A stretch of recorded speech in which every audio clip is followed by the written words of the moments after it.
gute Idee war ein Reforecast, ein rechtzeitiger Reforecast. Das heißt, es sind die Probleme erkannt worden und die haben dann dazu geführt, dass BBG die Bedarfe neu berechnet hat und versucht hat, gemeinsam mit den Lieferanten Lösungen zu finden. Es sind Shipments nach hinten geschoben worden oder aber halt auch, und das konnte man aufgrund guter Lieferantenbeziehungen, ganz storniert worden, um halt im Endeffekt ein Overstock so gut es geht einzudämmen. Einen wunderschönen guten Abend wünsche ich euch. Willkommen zum BBG-Wissen-Talk. Heute wird es mal richtig spannend. Der Lukas Torezani, der bei uns ist, wird nur Englisch mit uns sprechen und wir werden das versuchen, auch ein bisschen zu übersetzen. Malte wird die Fragen im Wesentlichen an Lukas stellen. Ich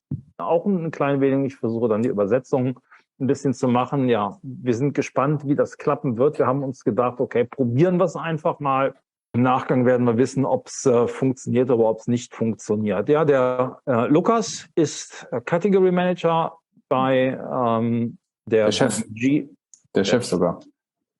Der Chef des Category Managements bei BBG, und er wird uns sagen können, welche Kategorien rennen, welche Kategorien nicht rennen, also welche Produkte funktionieren im Augenblick, welche halt durch die Krise schon arg betroffen sind. Und das, was uns ja besonders interessiert, ist, wie reagierten Unternehmen wie BBG darauf? Was sind deren Handlungsmechanismen und was können wir, um es dann runterzubrechen, welche Learnings können wir daraus ziehen als KMU-Händler? Und da bin ich halt auch gespannt. Auf der einen Seite und auf der anderen Seite sehen wir es dann halt auch positiv, welche Produkte rennen und wie geht man mit diesem in Anführungszeichen ungeplanten Bedarf jetzt um. Ich meine, es gibt ja nichts Schlimmeres, als dass man erkennt, dass Produkte rennen und die funktionieren nicht. Einer sicher der größten Marktplatzexperten, den wir haben in Europa. 2012 größter Marktplatzhändler bei eBay Motors. Ich habe rund zwischen 30.000 und 45.000 Transaktionen pro Monat abgewickelt. Okay, I will give to Lukas. Please introduce yourself. Lukas. Hi, everyone. Thanks for having me here tonight. As Mark said, I'm Lucas. I am a team lead for category management in BBG. I've been with BBG for the past almost 2.5 years. And my scope in there, it's mainly looking after an item's performance, its pricing strategy, and its planning. In other words, it's forecasting. Yeah, we have now very crazy times. Describe your own experience in that crazy times, when you recognize the crazy situation, and when do you first talk about the crazy e-commerce situation? Yeah, so I think like the first thing that we notice is similar to everyone else, is that we can see the macro trends. Like if you're only like watching the news and you see, for example, the energy crisis coming up, you can connect point A to point B and see that somehow that's going to come and impact. Of course, we can think about the overall e-commerce landscape, the overall retail landscape, but also specifically if we're talking about energy crisis to some of our categories. That would be the first point. The second one would be in BBG, we value planning quite a lot. And for every item, every category, overall business, we can always keep zooming in. We have a forecast. This forecast is nothing more than how much number of units that we expect to sell for a certain item per month.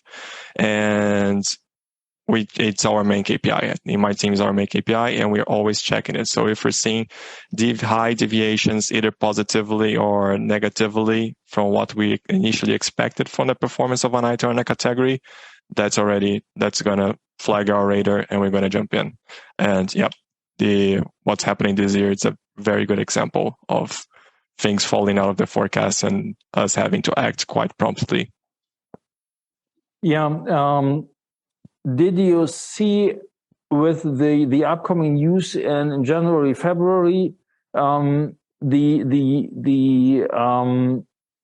power of that news, which gives performance to the products and the product categories. Did you see this? Did you see this idea? Yes, I think when the news started coming out, more specifically about the war itself, like we had some sort of delay until it started hitting the numbers. However, it was very, very much clear once we started going to more like the usual time of the year in which, let's say, for example, indoor heating, it dials down, the warmer months. We started seeing the opposite trends. Indoor heating started performing very, very intensively. And on that end, we had to act quite promptly. And I think the first stop from there in the sales department where category management is sitting is just to review our planning, review our forecasting. Once we do that, the next step would be for the purchasing department to review their shipment plan and their purchasing plan. And from there, it's a domino effect for us in order to have the stock to fulfill this, let's say, market anomaly that is happening this year. And what do you do with the poorly performing categories? Do you act? Do you sell with a price reduction, or what are you doing? And which categories are performing poor? That's a very good question. So for categories that are not doing so well, we try to review our planning as a last resource. We first try to check all the boxes to see what else can be done. Let's see, we have a category that's not working. As you said, we can always check our pricing strategy. What's working? Can we do perhaps a momentarily price decrease in order, if we're talking marketplace, if we're talking Amazon, in order to get some ranks, and then we reestablish that price. But even before considering price, perhaps it might be a content issue. How is our merchandising? Perhaps it's a review health issue. How is our overall listing doing? So we need to also always check those boxes. We need to, if we go through all of that and we notice, okay, we tried everything, maybe it's time to reconsider our planning. Maybe we were too optimistic, too aggressive. Let's see what we can do here. And taking a step back, if I were to give you one example of one category, let's say that this year it's not doing so well and we tried all of that and we're currently reviewing our planning, is the overall sports category. And to give a more example like this, just taking a step back, sports was very, very, very much impacted by the pandemic in 2020 and until, like, let's say the first half of 2021. When lockdown happened, everyone tried to buy their own gym equipment to put together very quickly their own personal gym studio at home. And BBG was the first, like, really impact of the pandemic in BBG, like one of the categories that saw a lot of uplift. Just to give you one idea, like 2020 was a very important year for BBG. It catapulted its performance to where we are right now. And BBG, let's say, grew around 120%, which is crazy. And the sports category grew 220%. So it over-indexed that quite a lot. On such a high level already, right? Yeah. It's crazy, this development we see destroy the forecast. It's obsolete. Yeah. Crazy. Exactly. By how many percent was the turnover decreased in that category? So from my little notes here, let's say, yeah, as I said, we grew like this 100 and 220%. And then in the following year, we still managed to grow again. However, this year we're definitely not managing to fulfill those numbers again.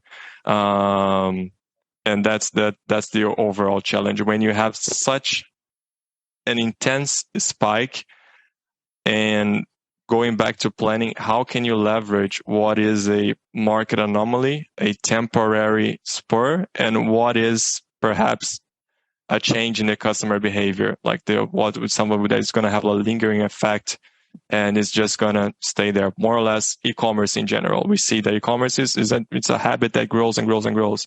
Maybe people with the pandemic, they would actually get used to exercising at home, and that's it. The category has just been uplifted, and that's the way to go. However, in the second half of 2021, we started, we were very much out of stock. We also had all the troubles with the delayed shippings, increase in the price of containers, delayed in the orders. So we had the demand, we didn't have the stock. So for some smaller categories in sports, we still saw the uplift. For others, we were out of stock and we couldn't properly see how it was impacting. But then we got the delayed deliveries by second half of 2021, and we saw that it wasn't the same anymore. Things were reopening, gyms were open again, people could do things outside again, and the demand just wasn't there. And BBG very promptly reforecasted, and we went back to planning. We reduced our expectations for 2022. That impacted our shipment plan. It went to the purchasing department. Still, in the end, I think we were still too optimistic. I don't have an overall number percentage for 2022, but definitely like a decrease of minus 20% at least for sports. And what we did then again, like this year, because we had a not so ideal half of the year of 2022 for this category, we went back and reduced it even further for our planning of the remaining of 2022. We looked ahead of 2023, also managed our expectations, and in order for us, and then the purchasing department managed to review the shipment plan, postpone some of the deliveries that were already 100% aligned, cancel some that were not needed anymore, and we could still preserve our relationship with our suppliers to the best extent. At the same point that we would avoid having an overstock issue in our warehouses and buying too much of what we're not able to sell right now. So that's sports, and just one example. Lucas, let me translate our conclusion in German. Ja, was hat der Lukas gesagt? Er hat gesagt, dass die Sportkategorie sehr stark betroffen war von erst einmal einem enormen Wachstum, dann einem enormen Rückgang. Und in den letzten Livestreams hatte Malte und auch Christian das schon gesagt. Was ist passiert und was war eine gute Idee? Eine gute Idee war ein Reforecast, ein rechtzeitiger Reforecast. Das heißt, es sind die Probleme erkannt worden und die haben dann dazu geführt, dass BBG die Bedarfe neu berechnet hat und versucht hat, gemeinsam mit den Lieferanten Lösungen zu finden. Es sind Shipments nach hinten geschoben worden oder aber halt auch, und das konnte man aufgrund guter Lieferantenbeziehungen, ganz storniert worden, um halt im Endeffekt ein Overstock so gut es geht einzudämmen. Und genau das ist auch der Punkt, den ihr mitnehmen solltet. Überdenkt regelmäßig eure Planzahlen und habt keine Sorge, auch hier mit den Lieferanten hart aufzutreten. Wenn ein Lieferant zu euch eine Partnerschaft möchte, wird er auf eure Bedürfnisse eingehen. Und das solltet ihr dann auch definitiv versuchen durchzusetzen und geht da nicht drauf ein, na gut, im Zweifelsfall verliert er halt einen Lieferanten. Das ist dann halt die harte Geschichte für den euren Lieferanten in der Regel. Okay, thank you, Lucas. You can continue. Sure. And just to wrap up my points on categories that are not working, I think overall, as a whole, 2022, if we're looking at core categories, they're not so seasonal, are not being impacted that much by the energy crisis. It hasn't been like the best year ever. However, and another example, for example, is the kitchen machines. The kitchen machines, at the same time, that one group of people during the pandemic, they try to put together their own gym. On the other side, they try to just eat more at home. And we also saw an increase in amount and crazy uplift in the kitchen machines. Also, same thing, not being replicated year over year.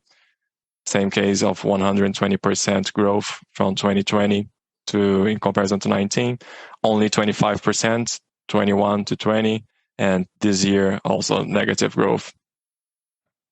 And I think, as you mentioned, and let me know if I'm getting ahead to myself, but then I would just start connecting to the categories that we are actually seeing some uplift this year.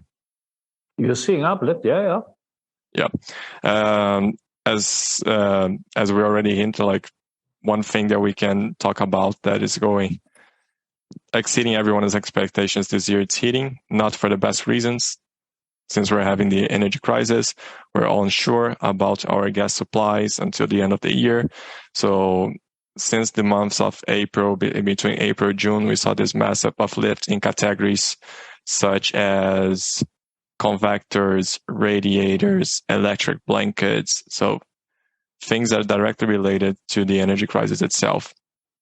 And that's one category that is really BBG, again, went back to the planning and even put together a special task force for heating itself in order to see more or less until when can we expect this momentum to last and what we can do to fulfill this demand until when we think it will be here.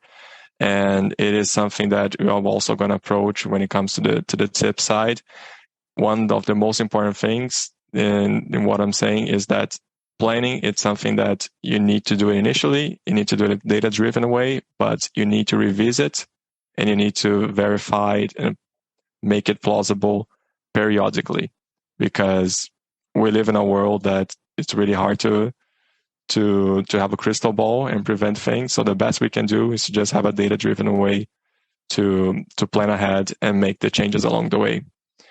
And the direct categories for indoor heatings are not the only ones that are being impacted.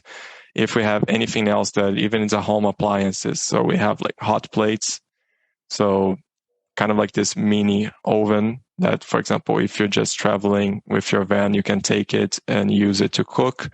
We can see that the gas ones are going down, and the ones that are through induction, they're going up, because the customers, they're also realizing the gas prices are going up. There might be a gas shortage, and they're going with induction.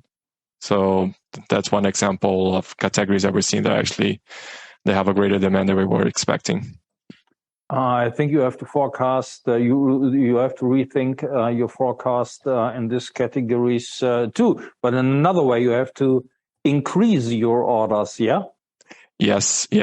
I was trying to get some numbers, but that's the thing. The job is already done. We already increased it, so it's hard to see, like, at least in the current tool that I was using, it's hard to see like the actual growth, because the expectations that are already being raised, the new forecast is already up. Crazy. And how do you react with new prices? Are you rethink your pricing too? And how did the customers accept new prices if you rethink the prices? Ideally, we want to review the planning and get more quantities as soon as possible so we can sell for the planned price, which I think is a win-win situation for both BBG as well as the customer. Because ideally, our planned price is already a price that gives us a margin that is good enough for the business, at the same time that it's a competitive price for the customer. So that's why we review the forecast and we get more units as soon as possible. However, since that process takes some time and we need to meet halfway until there, and we have delayed shipments and so on, what we did see, not only BBG but as well as the competition, of course, the heating items and the indoor heating ones, the prices went up and the market absorbed that. One question, or my last question, and then the second half would go to Malte. Did you use or do you use fast shipment methods like plane and maybe train to become the items faster on stock? That's unfortunately a little bit out of my scope. That's more sitting with the purchasing department. However, I can tell you that it is one alternative for the business. Like in order to get it, it's possible. It's on the table. Malte, now you can ask the questions. Yeah, it's a little bit weird me asking questions, but basically, what I'm interested most and what basically maybe is the best bridge here in terms of this, let's say, meeting, when it comes to the audience and what is interesting for them. So what advantages are you seeing, like, beside those ones you have like already mentioned between the lines, right? I mean, there are some categories growing, others are declining, and there's always a good mix, hopefully, let's say, and that comes with a certain size, right? Which advantages do you see a BBG has maybe compared to smaller companies, SMEs, or what, like in a dream scenario, imagine Lucas in a small, tiny company, only a few items and, like quick steering, quick forecasting. What could be advantages smaller companies can, like use an advantage going forward, or in those times actually, or in every time in generally, like holistically, Very good question. I would say like BBG's main advantage is it lies with its scope. And I can tell there's about like three main ones. So presence in countries, presence in channels, and the presence in the amount of categories that we're currently in. To dig a little bit deeper into this, BBG has a wide portfolio. It goes from, as what I already mentioned, sport, heating, kitchen appliances. We go to air conditioners. So it's a very much like a array of items. And as you said, if something's not going well, another thing is going very well, chances are that BBG will be providing those items at the same time that will be hitting the pain for this year. It will surfing the wave for this 1 year. So that's already one key advantage. And going then to the presence in the countries. Sometimes we have very country-specific reasons that they can be a market opportunity, or they can be some sort of barrier that is blocking the demand, the consumption. And if you're present into several countries, you can take advantage, or if there's advantage around, you can kind of balance it out with in your other reach of countries. So let's say, for example, also not very good, very fortunate reason, but at some point last year or 2 years ago, we had some floods that hit some countries in Europe, and BBG was lucky enough to be able to provide dehumidifiers, and we were actually, and that became an item of a very interesting item for everyone that unfortunately was hit and was around that. So we were able to actually provide to the customers in that sense. And at the same time, if we're talking about summer, like in cooling, air coolers, air conditioners, the summer of last year, so 2021, was not very warm in Germany. So we also had our expectations for the seasonal business, and Germany in the end did not deliver 100% to it. However, we are also present in the warmer countries such as Spain and Italy. So we can also mitigate our risks with the performance in there. And if we're talking about channel, lastly, we're very big and present in Amazon, but we also have our own shops. We are also present in other marketplaces. And we all know here that Amazon is a difficult game, especially after 2020. To get an item going, it takes resources, it takes time, and sometimes it doesn't work out. So it's also good to know that we're also present in the shops, and that's a complete different world when it comes to customer reach, the marketing game, and so on. We have items that work better in the shops than they do in Amazon. So there's also one advantage for BBG. BBG is very flexible and has a wide reach of countries, channels, and items. Okay, let me again translate, because we are running to the end, and we should begin with the conclusion and some concrete some advices for the sellers. Ja. Einer der Hauptvorteile von BBG ist, das ist jetzt nicht deutlich benannt worden, ist natürlich das weite Sortiment. Irgendetwas aus diesem Sortiment geht immer. Das schafft natürlich gewissermaßen eine Balance.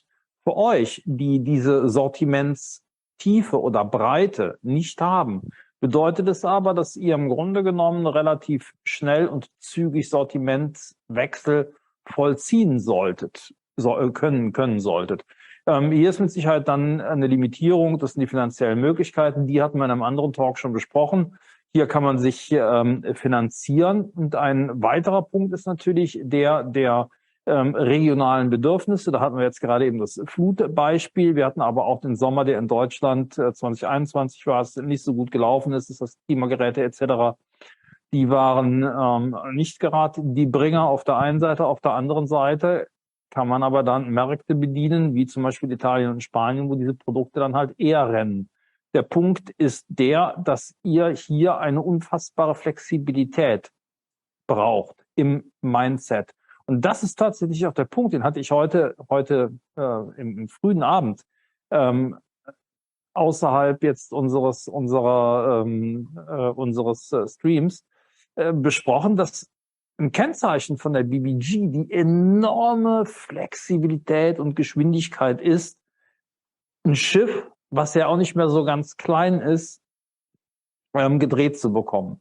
Für euch als kleinerer Seller sollte das eigentlich überhaupt kein Ding sein, hier flexibel zu sein, und stellt euch den Ideen, stellt euch den Herausforderungen und sucht Lösungen.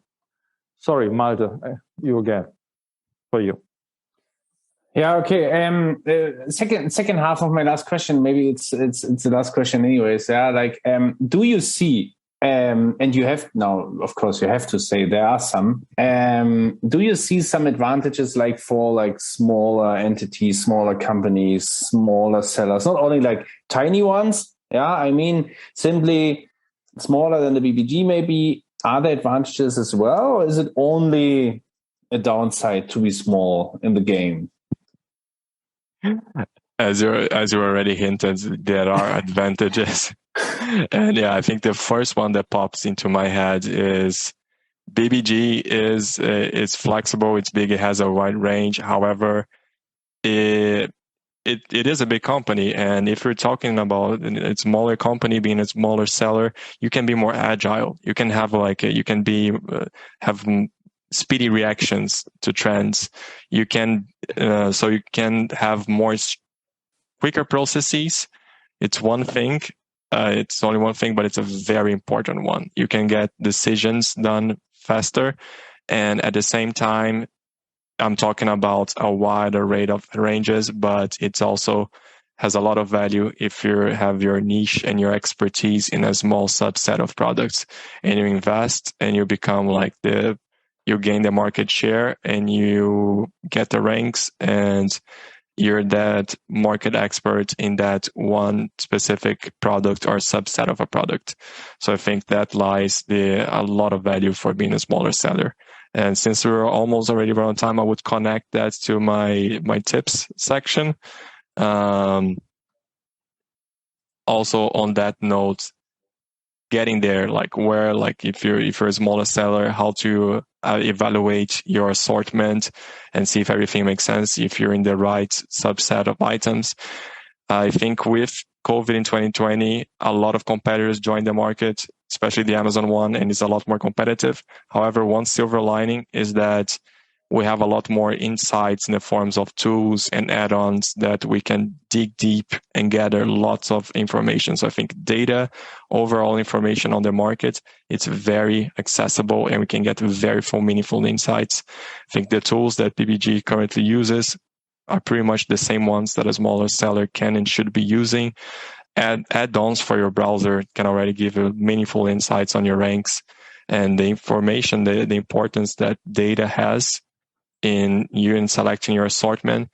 First of all, seeing where should be your USP, where is your unique selling point, see what are the right features you want to bring to your assortment in your product, what is the price bracket you want to position yourself in, and see where do you have less competition, where the market is not oversaturated. All of that you can get with information that might be already be available, be it on a market size, be it on a certain Amazon category. Second one would be, as I said, planning.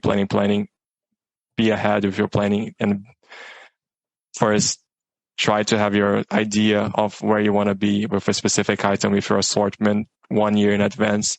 Put together a plan, how much you want to sell, for how much, how many units, for how much, what's your price, what's your expected margin. Does that make sense with the minimum order quantity from your supplier? And so you have to have that nailed up, really looking ahead in the future. At the same time, you need to be flexible. You need to recognize, and you cannot get too attached to that, because if you're presented with new information, connecting to my first point, that it's always available, be in Amazon, macroeconomic scenario, and so on, you need to revisit and you need to review your planning, and you need to do it fast, because the market changes and the marketplace even changes even faster. And last but not least, data integrity. It is something, it's for big companies, it's for smaller sellers, small companies. Clean, accurate, and reliable data is one of your pillars.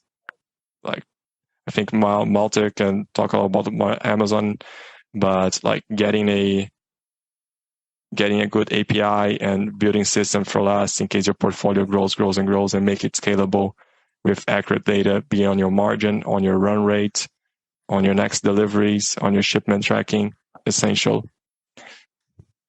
That would be it. Das werde ich jetzt nicht alles übersetzen. He says he's not able to translate all of those technical terms because he's not that much into e-commerce. That's